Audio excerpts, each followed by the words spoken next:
Welcome to my first show called New Beginnings for Love, Light and Laughter. As many of you know, I was more recently on Kelowna Now, and thanks to Jason Mann at Kelowna Now for really helping me launch. And now I'm branching out on my own so we can make these podcasts much more accessible to many more people. So welcome. I'm your host, Natasha Rosewood. As you can see, I am a psychic, author, quantum healer, past life regressionist, amongst other things. So today we are going to be talking about grief, more specifically, good grief. So thank you for joining me. And this show is just the first, so it's going to get more and more exciting with more experts and guests coming on to share in the topic. So I'm very excited to start this program today. So, like I said, the show is called Good Grief and How to Grieve Healthily. So, going through life, we can't get away with not grieving or loss at some point. But when we do grieve, it's how we grieve that counts. So are we moving forward slowly in the process, or have we become stuck? And today's show is about really validating you in your grieving process and helping you assess where you're at with that, so you can recognize if you are stuck and if you do need more help or you do need more validation in some way. Before we begin, as I did on Kelowna Now, it's a new day. I want to continue the Spirit in Action part of the program because my husband and I have been involved in a foundation in Mexico called Por los Niños, for the children, based in Zihuatanejo. And they do amazing, amazing work. Congratulations to everybody there who did a fantastic job this year in February at their annual fundraiser called Sailfest. And this year they raised over 165,000 Canadian dollars. And all this money goes to helping to build schools, feed and clothe the children, literacy programs, all kinds of other little things that they do, which just really give the children of Mexico a chance at an education, starting with elementary, going all the way through to university. So they've been going through 25 years, and I think they've built around 47 classrooms. So if you'd like to become involved, you can go to www.porlosninos.com. And if you'd like to sponsor a student through high school, because otherwise parents have to pay and sometimes they can't always, you can go to niñosadelantez.com, which works with porlosninos.com. So having said that, let's get on with the show. So let's talk about grief. I want to tell you my story just because you'll know where I'm coming from with this. So in 1996, my then fiance proposed to me one week and dropped dead the next with a heart attack. And of course, the initial reaction to a loss like that is shock. And then a whole bunch of other things happened on top of that, which were betrayals and invalidations and horrible things that happened. And I know many, many of us have the same experience, and it's horrible to have to deal with it, but it's part of life's journey sometimes. So, well-meaning people, might say things to you like, well, they did to me. A month after my fiance died, they said, "So, are you dating somebody else yet?" And I went, "No, I haven't stopped shaking yet from the shock of him passing away." So people have strange ideas about death sometimes. Another lady who had got divorced and she was struggling with that said to me, "Well, at least you have closure." Well, sometimes death is not a closure. It can open up all kinds of wounds. And sometimes you feel a bit ripped off because you didn't have that time with your dearly departed. So the first 3 months were, for me anyway, were the toughest of that. And I did have a lot of kind people around me as well. So I don't mean to say that people were horrible to me, But just to validate your experience, if you do encounter those, we have to forgive them for not understanding if they haven't been through this excruciating pain, and for not empathizing with the time it takes for us to grieve that loss. So we have to be very, very kind in our loss as well. So are you grieving the loss of someone or something? So I know that on this show, I'm going to be talking about grieving for a person, but there are so many other kinds of losses that also are often invalidated, especially losing a pet, losing a dog or a cat or whatever animal you have that's been a member of your family. When they die can be absolutely devastating, and for some people more devastating than losing a family member, a human one. So we need to give ourselves permission to have those feelings and to share our stories as well. Losing a job or a business, as we know during COVID, a lot of businesses bit the dust and died. And so those people that have put all that work into those businesses, building it up and having to tell their employees that they couldn't go on, can create a lot of grief. Sometimes failing health when we can't continue a sport or an activity or a relationship. That can be a kind of grief, a loss of a feeling of something within us dying. Sometimes because of that, we lose a lifestyle. We have to give up the house. We can't do the job. We can't go skiing anymore. Whatever it is, that can be like a feeling of great sadness. Some people have lost large sums of money. I think everybody does that at some point in their life, so don't feel badly about that. I think that might be just part of the journey and appreciating abundance when we do have it. But still, there can be a huge grief with that. Obviously, losing a relationship, a breakup, or a divorce can be very heartbreaking. And so that can take time to get over as well. So we need to be gentle with ourselves, and especially if we've lost a bad relationship. There seems to be more grief with that because we lost the dream of ever making that better, or we lost the hope for that as well. Traumas create huge layers of grief, and so often a death can be accompanied by a trauma. For example, a car accident where somebody dies in the accident, an industrial accident. There can be all kinds of traumas. So the grief can be layered with the trauma. So we have to be aware of that, and can take even longer and might require different kinds of counseling as well. Sometimes a divorce, obviously your own, will be traumatic, and or your parents. I don't think parents give children enough credit for feeling a lot of pain when they divorce. I'll often ask parents, how are their children doing? They'll say, oh, they're fine. And I went, I don't know about that. I know when my parents got divorced, even though they've been fighting forever, it felt like my being was ripped in two. So I think we need to give children a lot more room and permission to have their own pain and their own length of grieving time. And then sometimes there's a loss of sense of self due to a violation, such as a theft of our homes or a violation of our body in some way, a rape or sexual abuse. So there's grief that goes along with that too. But just in today's show, we're just going to be talking about the loss of somebody when they die, but just know that this information also applies to grief in general and all those things that you've been through. A loss is whatever it means to you. And while that grief is a natural response, as I say, it's whether you're stuck in it or whether you're moving forward, however incrementally, and you will in the beginning feel like nothing is getting better. It's not changing, but I'm going to give you some tips for that to help you acknowledge how far you are progressing, even if it is slowly.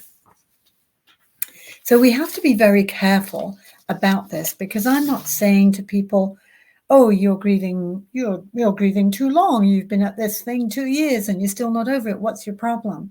I did have a girlfriend in Calgary who lost her best girlfriend, and a week later, she decided not to go to a social event, saying that, she was still in pain about her girlfriend's loss. And the hostess said, "What, you're not over that yet? It's been a week." And it's like, oh my God, I understand how much our culture is not into grieving healthily. So please give yourself lots of permission to have your feelings. But if someone is still stuck in grief, say after 10 years, and I want to say the first grief. So we talk about the first grief being when, you just break down crying when you talk about it, and you can't think straight, and you can't drive, and you don't want to eat, you just want to sleep, and you're just in the shock of that. That's what I call the first grief. And I have met people who many, many years later are still in that place, as if it just happened yesterday. That's what I'm talking about when we get stuck in the first grief.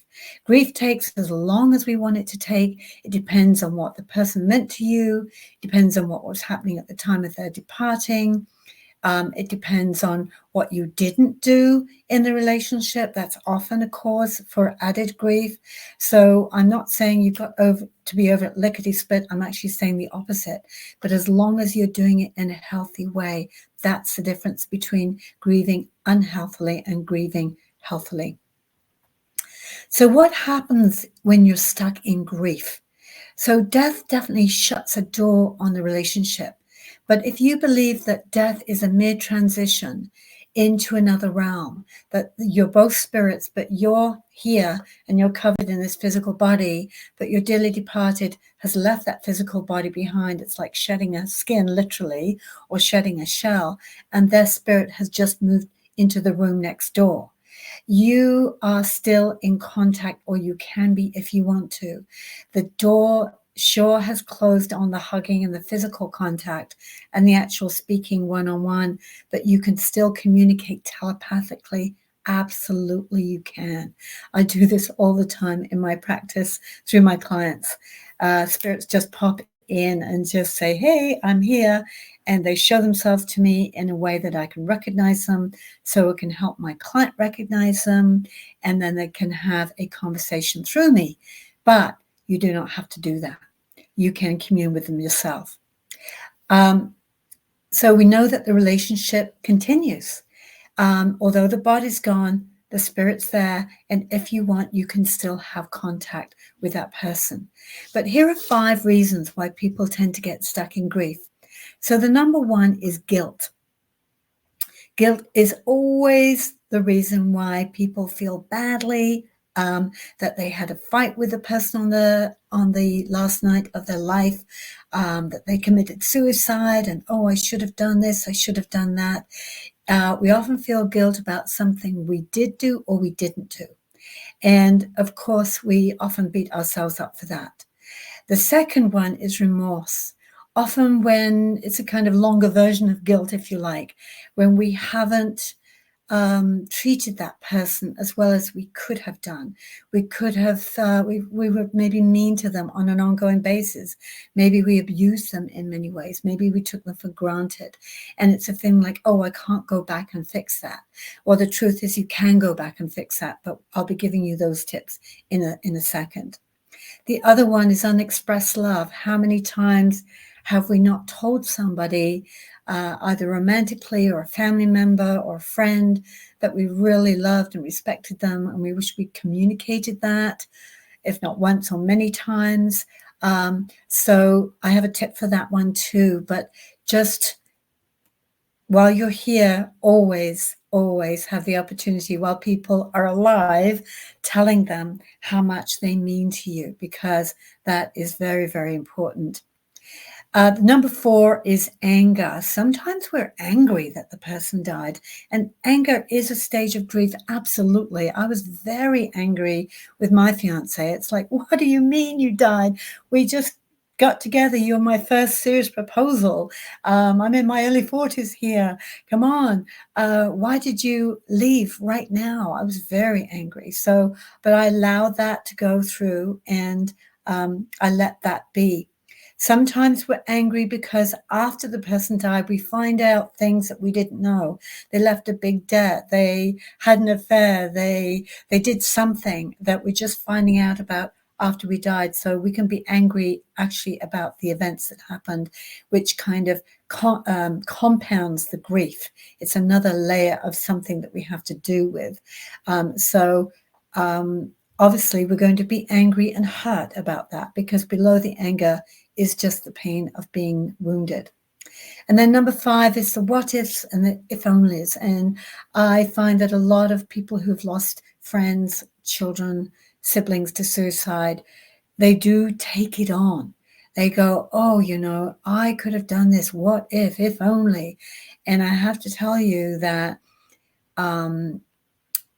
people who commit suicide, generally speaking, have that as their fate or their destiny. And that's going to happen whether you did anything differently or not.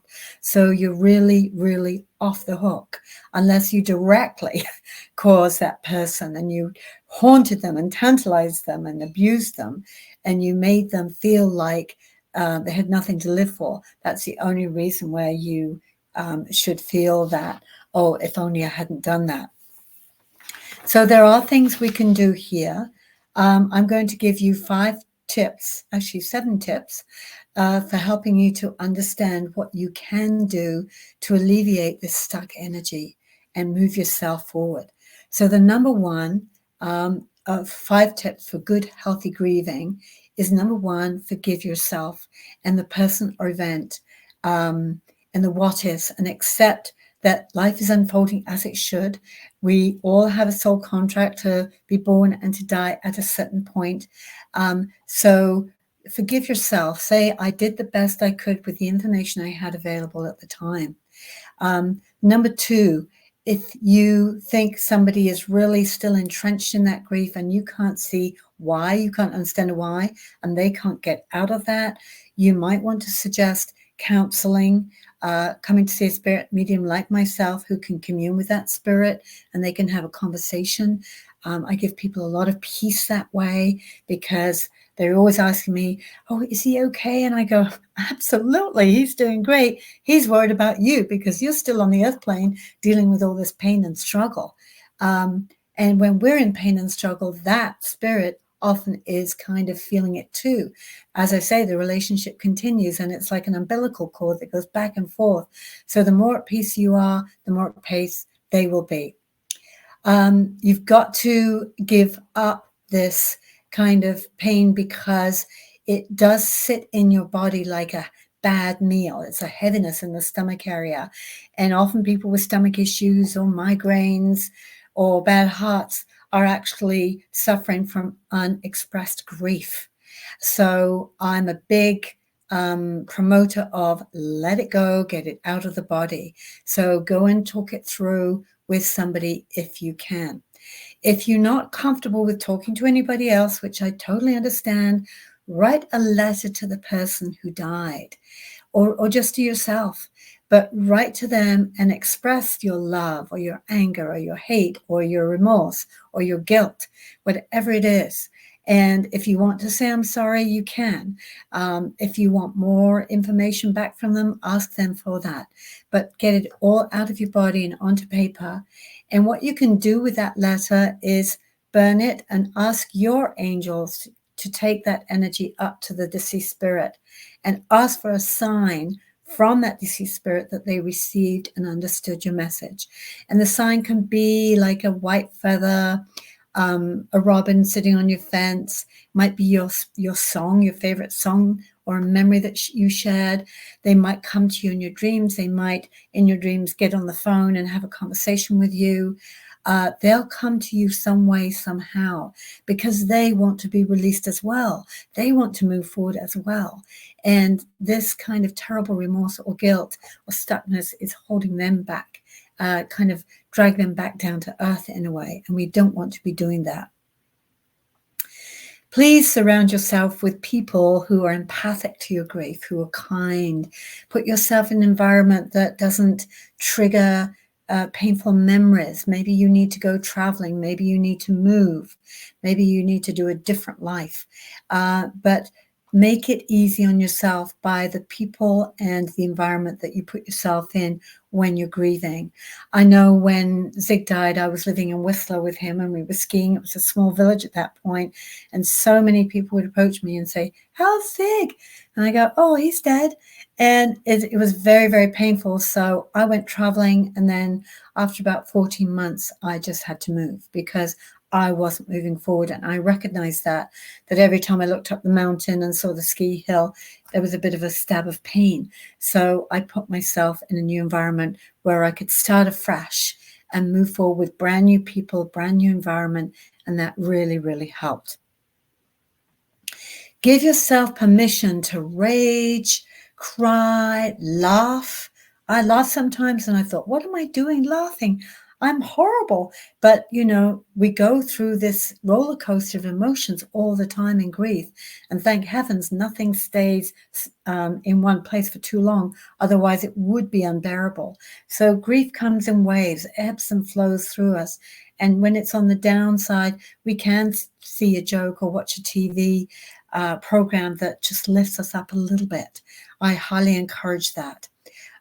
Give yourself permission to be miserable, to be in pain, to isolate. If you don't want to socialize, absolutely not. When you do want people, call them up and say, "Hey, I just need you to come over and sit with me. I don't want you to talk, but just be quiet and just be company for me." So it takes the edge off that loneliness. And soon you'll find you're starting to your spirit's starting to lift. In the beginning of grief, it's like a big black cloud around you. I would say for me, it was the first 3 months. And then afterwards, just tiny, tiny bits every day, that bits of that cloud would fall away and it would lighten up, and it was a light gray cloud. I like doing this. I did this for myself. Journal your progress. So write a journal every day, say how you're feeling. And in the beginning, I thought, oh my God, I'm always going to feel this terrible, heavy, excruciating pain. I don't know about you, but I felt my skin had been ripped off my body. And if somebody breathed on me, it was painful. So, and I thought like I'd always feel that way. But as I journaled, I noticed after 3 months how things were lifting, and I was starting to talk like a sane person again. And so when you go back to the beginning, you go, oh my gosh, I was in a really bad shape then, but look at me 3 months later. And you'll notice how incrementally you get lighter and lighter, and you start to think about living again without this person.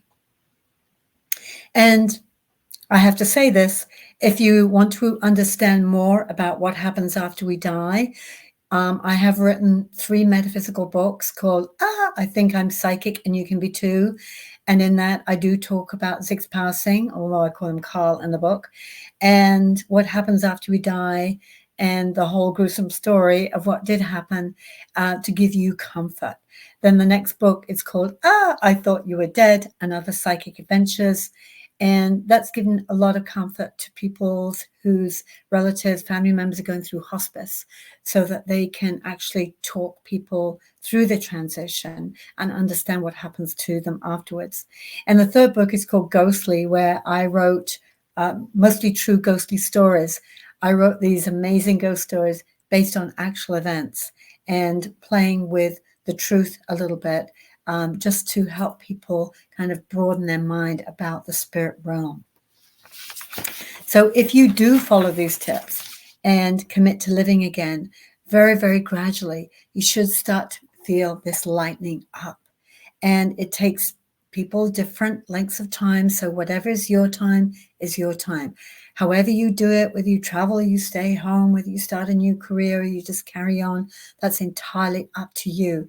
Please don't let anybody push your river, and don't try and push your river either and say, well, 6 months, I should be over it by now.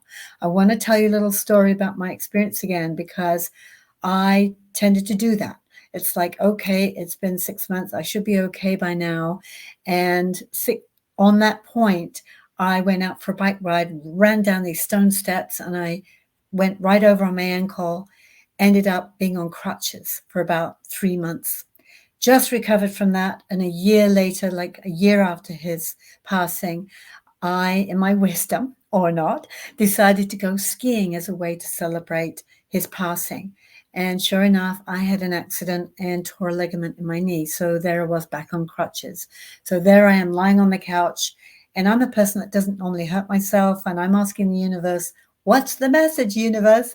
And they said, you're trying to do it too fast. You cannot go around it. You've got to go through it. So you've just got to go with what is your feeling of the day and follow that intuition. So I want to thank you all for joining me on this show. It's going to get better and better and better. If you're an expert, I would love to hear from you. If you have something to share that's healing or enlightening or inspiring, if you have a question on any of my future topics, please, I'd love you to come on the show when I've got this technology mastered. We can do that. I can send you a guest link and have you come on. And I just want to thank you for joining me on this show. I'd love to hear your stories about how you got through your grief and what happened to you. And I hope this information does prove to be enlightening for you. So if you want more good feeling energy in your life, it's all happening on natasharosewood.com. You can book your private reading, past life regression, quantum healing, or purchase my books there. You can also subscribe to my inspirational newsletter, which I put out every Monday or so. And in that, I link all the shows on there and talk about future topics and upcoming. If you want to participate, love to have you on the show, or just send me your questions and or comments about what shows you'd like to see. And then you can follow me, of course, on all social media. I'm just everywhere, I think. And next Wednesday, March 13th at 6 o'clock, 2024, the topic is, who were you in a past life and how is it affecting you now? So if you have a feeling that, there's something deep down within me that keeps getting in the way of my life in this lifetime, it might be a phobia, it might be a conflict in a relationship. It can be something that keeps recurring in your life and you're going, where is this coming from? Let's talk about that because past lives are quite fascinating. I've done many, many past life regressions and helped many people progress and release and forgive so that they're free to live this life fully. Enjoy. And if you like this content, please share the link. By hitting that like and subscribe button on YouTube, you can get a reminder every week of when the show is coming up. So in the meantime, I want you to know that new beginnings can happen every day and you can think better thoughts, feel better emotions, and have better outcomes. Namaste.